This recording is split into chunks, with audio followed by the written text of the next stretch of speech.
सहारा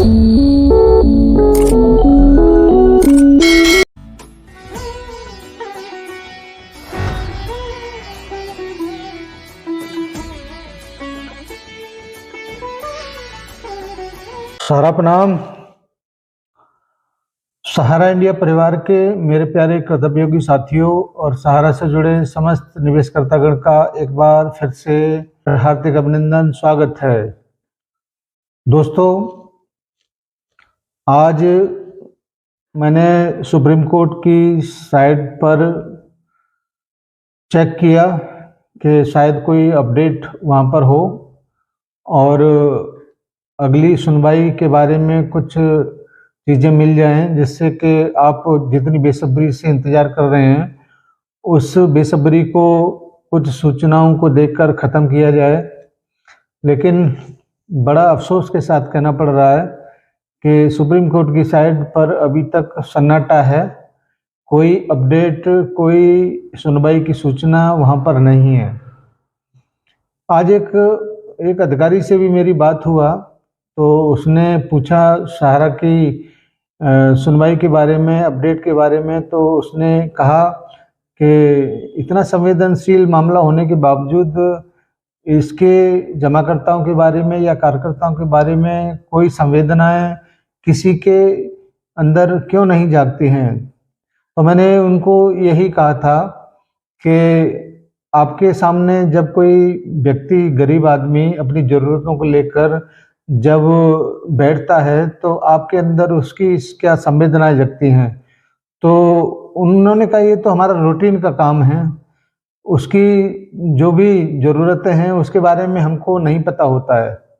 हमने कहा कि ठीक इसी प्रकार से माने सुप्रीम कोर्ट का भी ये रूटीन का काम है, वो हर रोज़ तमाम सुनवाइयों को सुनता है, तो उनके अंदर भी संवेदनाएं शायद नहीं होता होगा। इसीलिए तो इतना संवेदनशील मामला होने के बावजूद सहारा के जब लाखों जमाकर्ता, करोड़ों जमाकर्ता, लाखों कार्यकर्ताओं के बारे में किसी भी प्रकार का कोई भी बातचीत, कोई भी दर्द उनके अंदर महसूस नहीं होता है, क्योंकि ये उनके रूटीन का मामला है। दोस्तों, एक राजीव दीक्षित जी थे जो बहुत बड़े वक्ता थे।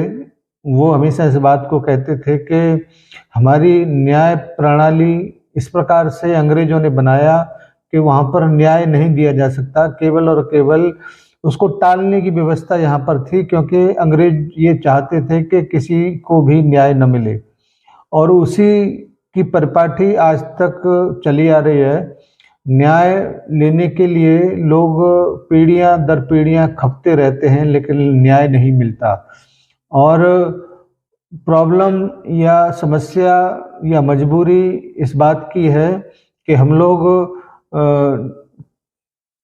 उसके बारे में कुछ टिप्पणी भी नहीं कर सकते, क्योंकि सुप्रीम कोर्ट इस देश का सबसे बड़ा न्याय देने वाला या सुनवाई करने वाला कोर्ट है। उसके बारे में टिप्पणी कर देना भी शायद ठीक नहीं होगा, और क्योंकि हम कानून के साथ चलने वाले या कानून का साथ देने वाले संस्था से बंधे हुए हैं, और इसकी वजह से हम लोग कोई और बात भी नहीं कर सकते, केवल और केवल इंतज़ार ही कर सकते हैं। और इंतज़ार तो इतना लंबा है कि 12-14 साल से अपने कार्यकर्ताओं को, अपने जमाकर्ताओं को किस तरीके से हम लोग उनको समझाते हुए, उनको धैर्य बनाते हुए, हिम्मत बनाते हुए आज तक लेके चलते चले जा रहे हैं। लेकिन आखिर उसकी भी एक सीमा होती है कि कब तक हम लोग इस बारे में उन लोगों को ढांढस बनाते रहें।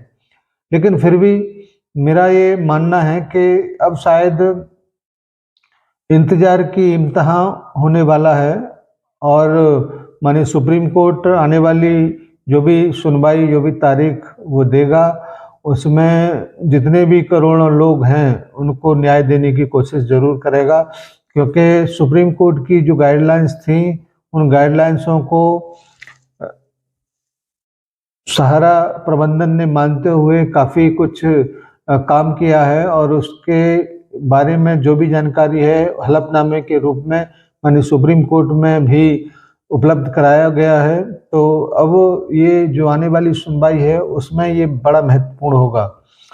वैसे एक छोटा-सा वीडियो मैं आपके बीच में जो रखना चाहता हूँ वो भी ज़रूर देखिए, क्योंकि उसमें इस बात को कहा गया है कि जो जिस पोजीशन पे है उसको किसी अन्य के बारे में कोई फ़र्क नहीं पड़ता, चाहे वो सुप्रीम कोर्ट में बैठे हुए अधिकारीगण हों, चाहे इस देश को चलाने वाले राजनेता हों, या इस धरती से भी दूर कहीं और ग्रह की बात हो, उसके बारे में भी अगर हम लोग यहाँ बैठ के सोचते हैं तो उसके ऊपर भी कोई फर्क नहीं पड़ता। छोटा सा एक वीडियो आपके बीच है। प्लूटो को पहले हम एक ग्रह की तरह माना करते थे, फिर बाद में अचानक क्या हुआ पता नहीं, वैज्ञानिकों ने उसे ग्रह की श्रेणी से निकाल के बौने ग्रह की श्रेणी में डाल दिया।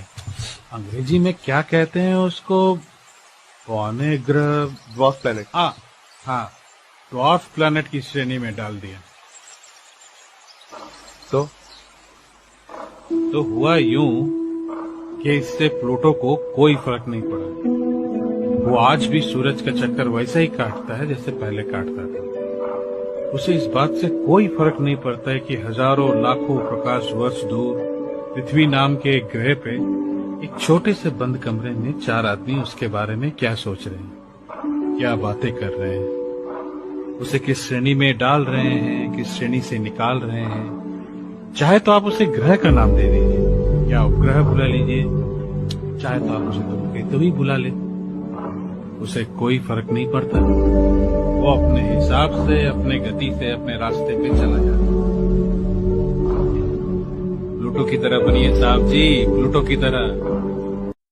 इस वीडियो को आपको दिखाने का मेरा मतलब और मेरा जो उद्देश्य है वो केवल इतना है कि सोशल मीडिया पर हम चाहे कितनी भी कोशिश कर लें, चाहे हम कुछ भी कह लें, कुछ भी लिख लें, कुछ भी कह दें, कोई फर्क नहीं पड़ता, क्योंकि 4 दीवारियों में बैठे हुए व्यक्ति को केवल और केवल वही दिखाई देता है जहाँ तक वो देख पाता है, समझ पाता है। उसके कहने से, उसके समझने से या उसके एहसास करने से ही शायद कुछ परिणाम बदल सकता है, लेकिन इतना वक्त है किसके पास। आज हमारे 13-14 करोड़ जमाकर्ता, 12 लाख से अधिक कार्यकर्ता किस पोजीशन पे हैं, इसकी स्थिति के बारे में किसी को कोई फर्क नहीं पड़ता। दोस्तों, उसके बावजूद हम उम्मीदों के दामन को कसकर थामे हुए हैं, और आपसे भी मेरा यही आग्रह है कि उम्मीदों के दामन को न छोड़ा जाए और आने वाली सुनवाई का इंतजार किया जाए, क्योंकि वो बहुत निर्णायक सुनवाई होने जा रही है। और इसके परिणाम के लिए सहारा का शीर्ष प्रबंधन भी आंखें बिछा के बैठा हुआ है कि कब सुप्रीम कोर्ट का सुनवाई होगा, कब आप को राहत मिलेगा। इन सारी चीज़ों को लेकर ही हम लोग थोड़े से बीच बीच में आपको आके थोड़ा ढांढस, थोड़ा हिम्मत बनाने का काम करते हैं, और काफ़ी हद तक हम अपने उद्देश्य में कामयाब भी हैं, क्योंकि बहुत सारे लोग इस बीच, जब हम लोग यूट्यूब पर उपलब्ध नहीं थे, तब तो आपके बीच अनावश्यक चीज़ों को रखकर आपके बीच बहुत सारी भ्रम भ्रांतियों को फैलाने का कोशिश करते थे। उनका तो एकदम दुकान बंद एक तरीके से हो चुका है।